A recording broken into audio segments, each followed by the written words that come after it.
तो symmetric matrix को हम लोग कहते हैं हिंदी में सममित अवयव। क्या कहेंगे? सममित अवयव। इसका डिफिनेशन है a square matrix. Square matrix आप लोग समझते हैं, A is equal to A i j, ठीक है, is called symmetric matrix if A i j is equal to A j i. अगर आई जे के बराबर अगर जे आई, यहाँ जो दोनों का वैल्यू और सेम होगा, ए होगा, इसको हम लोग कहेंगे सिमेट्रिक मैट्रिक्स। ठीक है, यहाँ ऑल ए आई जे, ठीक है, ऑल आई जे का मतलब टोटल एक रूप में होना चाहिए। या हम दूसरा डिफिनेशन से समझेंगे, a square matrix is a symmetric matrix यदि और केवल यदि, इफ का मतलब होता है यदि और केवल यदि ए का ट्रांसपोज ए मिले, ए का ट्रांसपोज हमको ए मिले। अगर इससे आप लोगों को अगर समझ में नहीं आती है तो इसका हम रूप बना दिए हैं, ठीक है। जैसे ए इज इक्वल टू, देखिए डायगोनल कुछ भी हो, इसका डायगोनल कुछ भी हो, लेकिन ये सेम होना चाहिए।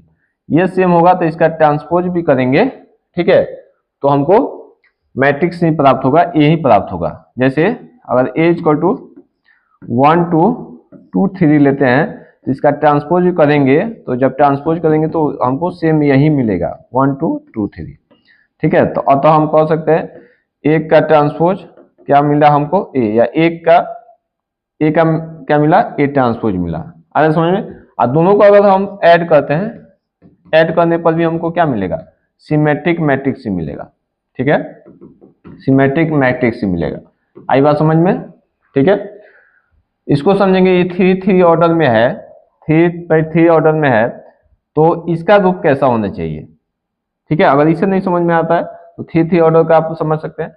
ये डायगोनल कुछ भी हो वो फर्क नहीं पड़ता है, लेकिन ये सेम होना चाहिए, यहाँ सेम होना चाहिए, ठीक है, ये जो है ये सेम होना चाहिए। आज ये बात समझ में, तो इसको हम लोग क्या कहेंगे, सिमेट्रिक मैट्रिक्स कहेंगे। उम्मीद करते हैं आप लोगों को समझ में आई होगी। धन्यवाद।